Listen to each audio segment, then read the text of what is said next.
Today is all about the dreaded D word, debt. But here's the thing, maybe it's not so dreadful. In fact, by the time we're done, I'll have shown you how to make debt your friend. Okay, maybe not friend, but at least something that doesn't feel so overwhelming.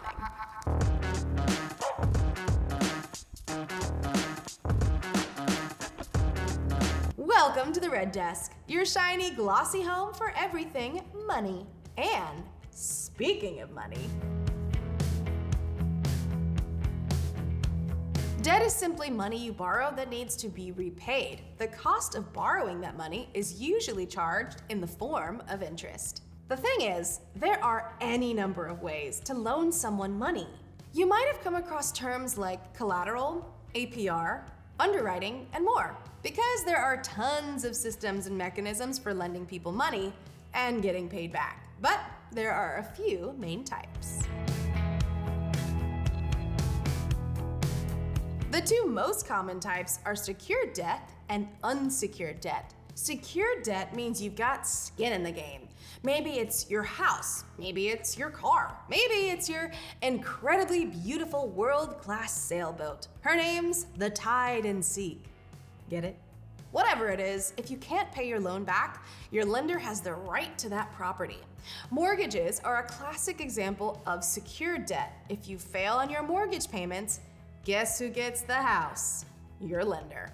Unsecured debt is riskier to lenders because they can't make up for their loss by getting a physical item in return.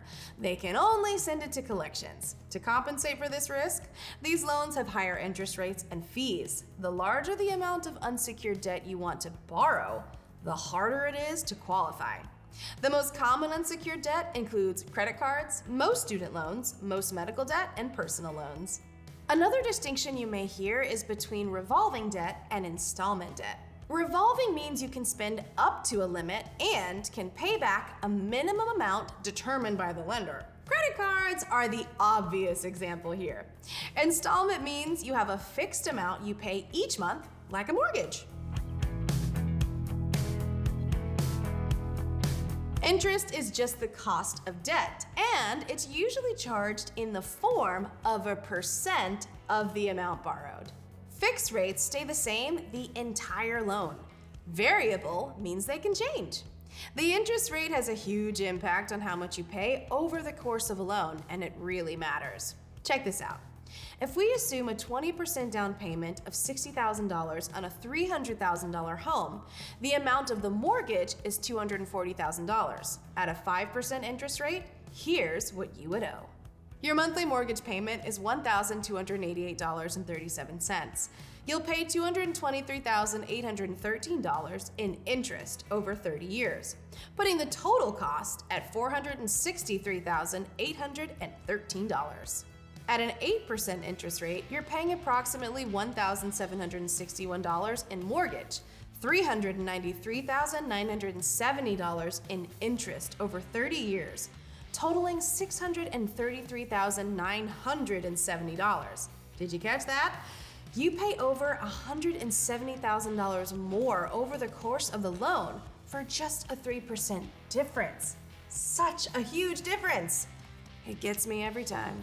That's why you need to pay attention to your rate and shop around for the best one. A quick sidebar, a common question people have is if APR is the same thing as interest rate. The answer is not exactly. Your interest rate is the percentage of interest you pay on your loan, while the APR reflects the total cost, which can include closing and origination fees.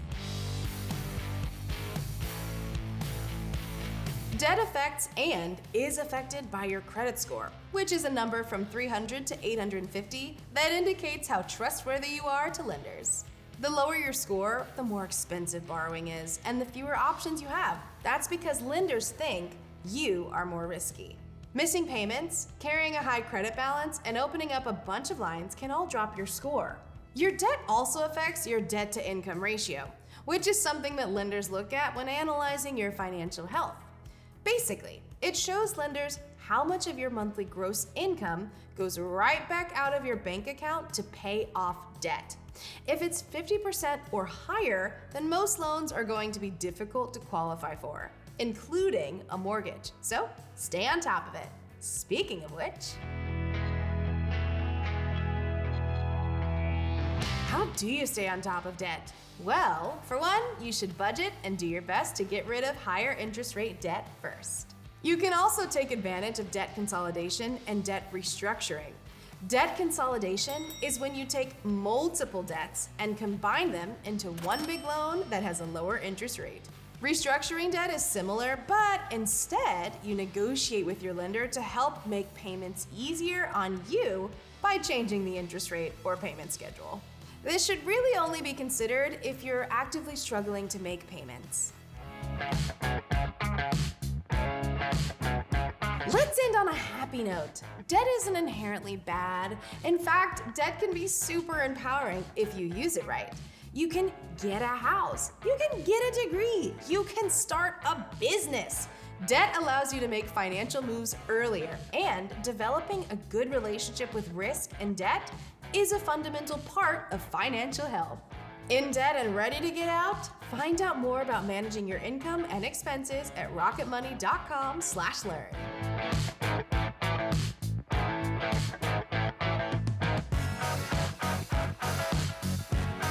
Thanks for checking us out today. If you'd like to see more videos just like this, you know what to do. Click right here. And as always, like and subscribe. See you next time.